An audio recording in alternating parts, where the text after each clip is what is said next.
I get this question a lot. Why are teachers just accepting these professional standards and professional lessons about what to teach kids and why to teach it to kids? Why are they just accepting it without questioning it? Well, not that I can speak for all teachers, certainly, and I really can't even speak for most, but I can hypothesize. Here's my hypothesis. First, most young teachers, people who got out of college or graduate school within the past, let's say, 5 to 10 years, not longer. I would say most of them are products of that education more than any other cohort of teachers who are older. The standards that were used to teach them in their teacher colleges or education programs, graduate programs were steeped in critical theory. So you're an impressionable kid, possibly already in a woke-leaning college. You go to the education department of that college, which from the graduate school above it or the professors who came out of those graduate schools has set the standard that critical theory is going to infuse all of their lessons. Everything they teach these new pre-service teachers will be based in critical theory. They will be taught that kids don't do well because of racism, or kids don't do well in the inner city, or kids who are brown and black don't do well because of racism. They've been taught this. They don't have any other frame of reference. Remember, you go to college, you're an 18-year-old kid, maybe 19, maybe 17, depending on a few factors, but let's say they're mostly 18-year-olds, and you go into college, and these people are telling you, because what other reference do you have except the fact that you were a child once, that the reason even you had trouble in school was that your teachers were racist. So this is what they were taught as student teachers. So that's the lens you use to approach your student teaching, to approach your own praxis when you head on into the classroom, etc. So if you had critical theory in your college ed classes or your graduate school of education classes, and that's the explanation you were given for all things, and on top of that, you were taught the look-say or 3Q method of reading instruction. If you're an elementary school teacher, you were taught this, Common Core math, the idea that the kids will figure it out for themselves. We just have to guide them. We have to help them, find 17 different ways to explain how they might arrive at the right answer, but getting the right answer isn't the most important thing. If this is what you were told, if the pedagogy you were taught was that these things are true, this is how children learn, and this is how you shall teach to accommodate that style of learning, why would you reject it? Why would you? They're the experts. They're the professors. They're the teachers. And the reason I have this hypothesis is that I was such a teacher back in 1989, 1990, or a pre-service teacher. And I went to University of Pennsylvania. And in my graduate school program, there were at least 2 professors, not all yet, but there were 2 who were steeped in critical theory. I now realize. I didn't realize it at the time.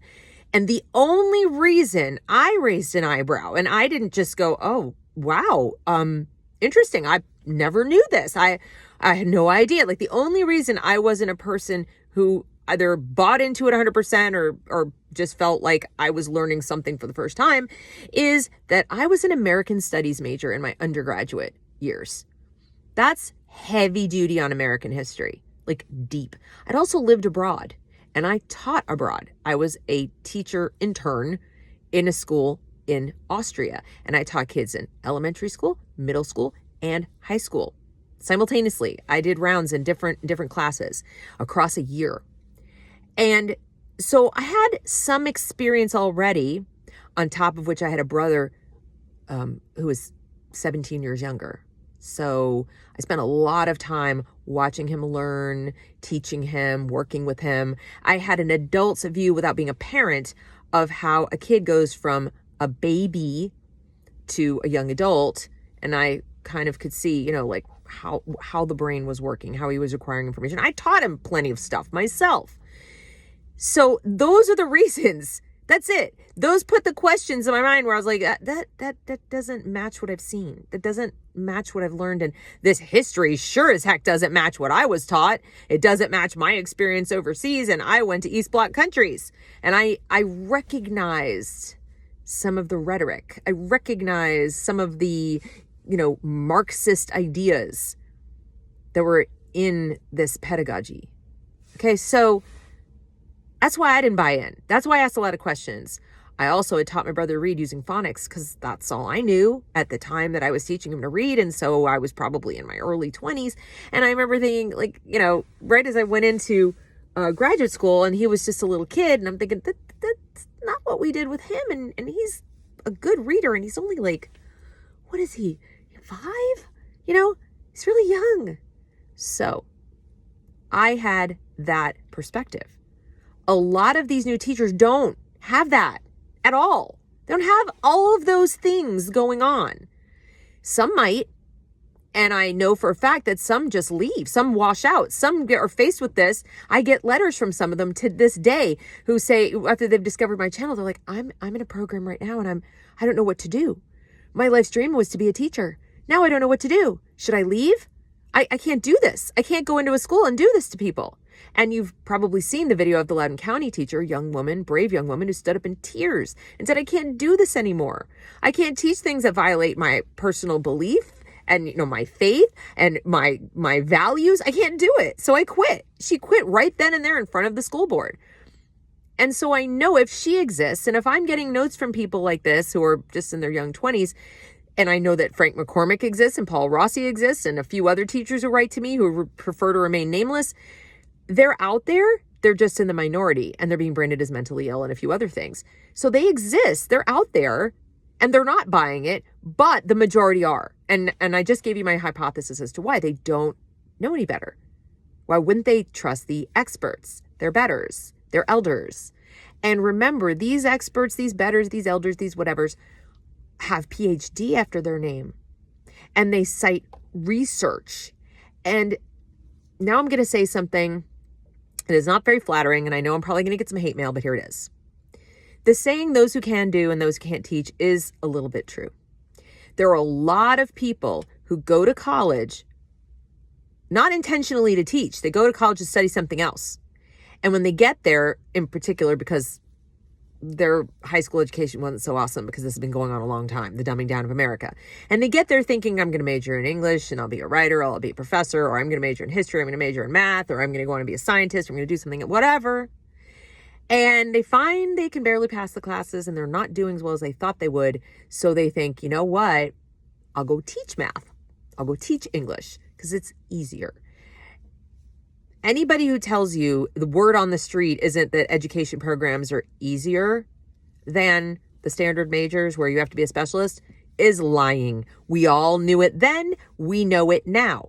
Now add in that there are people, I was one of them, I admit it, who say, I think I'll be a teacher because I like kids. I like to have some of my own someday, and I'd like to be around more for them, but I know I'm going to need to work. I'd like a career that gives me a fair amount of time off, that gives me good benefits, et cetera, et cetera. And so I think I'll go be a teacher because it's a respectable white-collar profession. I will, not have to explain why I went to college and now I'm doing it, as opposed to something making a lot more money, because there's a high value in society placed on teachers, and I will still have my lifestyle perks that I like, and I'm going to go be a teacher for those reasons. Not because it's some deep calling that I have. I like kids well enough, and I think I'd be pretty good at it and so forth. I was that person. I knew I was, an A student in college, an A student in graduate school. I probably could have done a lot of other things, but the only avocation that I ever pursued deeply was being a parent. I wanted to be a mom. Not gonna lie, wanted to be a mom. But I grew up in an era where you couldn't say that out loud without being ridiculed. So maybe you teach. Now you're an elementary school teacher and a mommy. And there are people now who refer to those, Tony did the other day, the mommy teachers, with derision. And I had to bite my tongue during the interview because I was one. But I like to think I was better than what he's talking about, because I didn't go into it just to exploit the situation. I actually loved children and I actually wanted to give them a better experience than I had when I was in elementary school. I genuinely thought I could do better. And even though my graduate program sucked, I thought I could overcome it and just go do what I wanted and do what I thought was best for these students and study on my own to figure out what that was. And I was doing it. It just so happened the system didn't want that. The system didn't want me. Okay, so I washed out of said system. The system incentivizes the mommy teachers who are only there to be mommy teachers, and the teachers who are only there to be activists, and the teachers who are only there to get the good benefits and the summers off. And, just put up with whatever to get the paycheck, including these ridiculous trainings that don't really make any sense. But when you see videos of people going, I was so excited today and learned to go to the Equity Labs lesson about how to teach equity math. They're making videos so you see them, but I don't think they're the majority. I think the ones who are just super enthusiastic and they're like the activist teachers, I'd say there are a lot of them. There are too many of them, but I don't think the majority. I think the majority, honestly, are just the ones collecting paycheck, who went into it because it's a respectable white collar job with decent benefits and decent salary that you still get to bitch about plenty because the cultural norm is to bitch about how little money you make and it's someone else's fault. It's not your lack of ambition. It's not the fact that you wanted your summers off. It's not the fact that you just wanted a respectable job without having to really work very hard as far as producing anything. I'm not saying teaching isn't hard work. It's just a different kind of hard work. It's a lot of putting up with BS hard work, which again, people ironically are willing to put up with a lot of crap to get a decent paycheck and benefits and lots of time off, as long as they don't have to produce and they aren't held personally accountable. But to be able to bitch and moan about how little you're paid and how hard a job it is anyway, and have people support you and possibly lobby for a raise for you anyway, even though you don't produce a damn thing, even though the results of your entire profession are so dismally bad that people are scratching their heads wondering why they pay you at all. Now, that's a big job perk, isn't it?